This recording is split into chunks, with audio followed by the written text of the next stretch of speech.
নমস্কার, ওঙ্কার বাংলায় আপনাদের স্বাগত। সঙ্গে রয়েছে আমি সহেলি। নজর রাখবো এখনকার গুরুত্বপূর্ণ খবরে। রাজ্যে বিবেচনাধীন ভোটারদের দ্বিতীয় সাপ্লিমেন্টারি লিস্ট প্রকাশ করল নির্বাচন কমিশন। প্রকাশিত তালিকা নিয়ে প্রথমবারের মতোই ধোঁয়াশা অব্যাহত, অর্থাৎ এবারেও মিলল না বিস্তারিত তথ্য। তাই কত মামলার নিষ্পত্তি হলো, কত নাম বাদ পড়ল, সেই পরিসংখ্যান দিতে পারেনি নির্বাচন কমিশন। রাজ্যে বিচারাধীন মামলায় দ্বিতীয় সাপ্লিমেন্টারি লিস্ট প্রকাশিত হলো শুক্রবার রাত 11:30টা নাগাদ। তালিকাটি দেখা যাবে নির্বাচন কমিশন এবং পশ্চিমবঙ্গের মুখ্য নির্বাচনী আধিকারিকের ওয়েবসাইটে। রাজ্যের মুখ্য নির্বাচনী আধিকারিক জানিয়েছেন ইতিমধ্যে 37 লক্ষ নামের নিষ্পত্তি হয়েছে। তবে কত নাম বাদ পড়ল তা নিয়ে নির্দিষ্ট কোনো তথ্য প্রকাশ্যে আনেনি নির্বাচন কমিশন। এদিন সাংবাদিকদের মুখোমুখি হয়ে মুখ্য নির্বাচনী আধিকারিক মনোজ আগরওয়াল জানিয়েছেন, এখনো পর্যন্ত মোট নিষ্পত্তি হয়েছে প্রায় 37 লক্ষের, যেখানে প্রথম সাপ্লিমেন্টারি তালিকায় বাদ পড়েছে প্রায় 10 লক্ষ নাম। সাপ্লিমেন্টারি লিস্ট ডিপেন্ড করে, যদি আমি সকালে 8টার সময় কাট অফ করবো তো 6 ঘন্টা পরে হবে।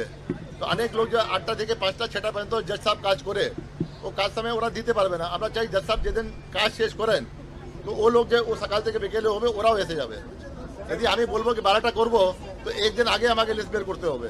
তো আমাদের যা যে গোটা লিস্ট এখান থেকে তৈরি হয়, আমাদের সার্ভারে যায়, সার্ভারে সব 80,681 বুথ আছে, ওটা ভেঙে তারপরে লিস্ট তৈরি হয়, বুথ ওয়াইজ লিস্ট তৈরি হয়। আমাদের কমপ্লিট লিস্ট আমাদের আসে না কি একটা লিস্ট হয়ে যায়। বুথ ওয়াইজ করতে করতে যে আছে সফটওয়্যার আছে 5 থেকে 6 ঘন্টা দেয় ওটা। যদি আমি 5টার সময় কাট অফ করবো, 6টা কাট অফ করবো, রাতে 11টা 12টাই আসবে। বিচার বিভাগীয় নিষ্পত্তির জন্য পাঠানো 60 লক্ষ মামলা বাদ দিয়ে 28শে ফেব্রুয়ারি প্রকাশিত হয় রাজ্যের চূড়ান্ত ভোটার তালিকা। তখন নির্বাচন কমিশনের পক্ষ থেকে জানিয়ে দেওয়া হয়েছিল, বিবেচনাধীন ভোটারদের নিষ্পত্তি প্রক্রিয়া যেভাবে এগোবে সেই মতো সাপ্লিমেন্টারি লিস্ট প্রকাশ করবে কমিশন। সেই সঙ্গে জানিয়ে দেওয়া হয়, বিচার প্রক্রিয়ার সময় যাদের নাম বাদ পড়বে তারা তথ্য দিয়ে ট্রাইব্যুনালে আবেদন করতে পারবেন। এই উদ্দেশ্যে গঠিত হয় 19টি ট্রাইব্যুনাল। এই পরিস্থিতিতে মমতা বন্দ্যোপাধ্যায় ঘোষণা করেছেন, যাদের নাম বাদ পড়বে তাদের আইনি সহায়তা দেবে তৃণমূল কংগ্রেস। ব্যুরো রিপোর্ট, ওঙ্কার বাংলা। আমাদের সঙ্গে রয়েছে আমাদের প্রতিনিধি বিশ্বজিৎ হালদার। আমি সরাসরি তার কাছে চলে যাব। বিশ্বজিৎ, সাপ্লিমেন্টারি লিস্টে 2 দফায় বাদ পড়েছে 38 লক্ষ ভোটারের নাম। ট্রাইব্যুনালের কাজ শুরু হবার কথা থাকলেও তা এখনো হয়নি। তাহলে বাকিদের ভবিষ্যৎ কি জানা যাচ্ছে? একদম সোমবার দিনকে প্রথম দফায় সাপ্লিমেন্টারি যে তালিকা সেটা প্রকাশ হয়েছে এবং শুক্রবার দিন ঠিক মধ্যরাতে বা সাড়ে 11টা নাগাদ দ্বিতীয় যে তালিকা সেটা প্রকাশ হয় এবং সেখানে কমিশন সূত্রে যেটা জানা যাচ্ছে যে সেখানে প্রায় 12 লক্ষ বিচারাধীন যে ভোটার তাদের তালিকা প্রকাশ হয়েছে।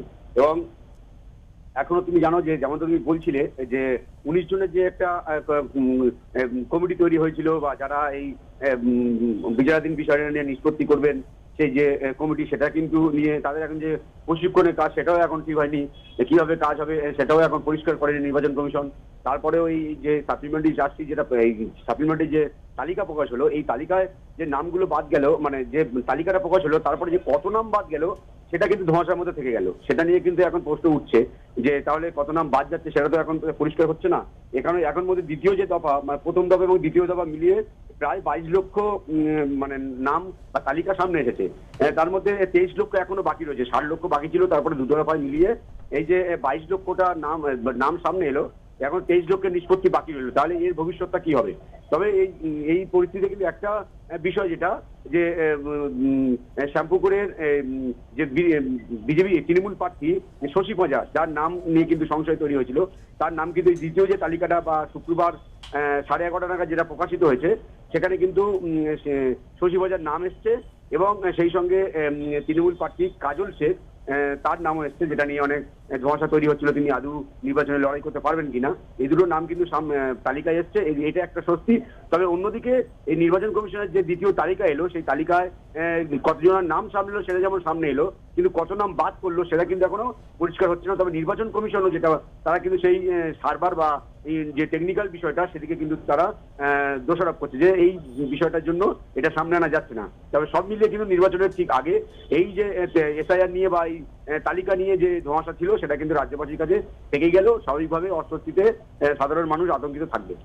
একদমই অনেক ধন্যবাদ বিশ্বজিৎ তোমাকে। যেমনটা আমরা জানতে পারলাম যে ইতিমধ্যেই বিবেচনাধীন ভোটারদের দ্বিতীয় সাপ্লিমেন্টারি লিস্ট কিন্তু ইতিমধ্যেই প্রকাশিত হয়ে গিয়েছে এবং সেই প্রকাশিত লিস্ট কিন্তু এখনো পর্যন্ত নিষ্পত্তি হয়নি যে যাদের নাম বেরোলো না তাদের কি হবে সেই বিষয়ে কিন্তু নির্বাচন কমিশন ধোঁয়াশাই বজায় রেখেছে।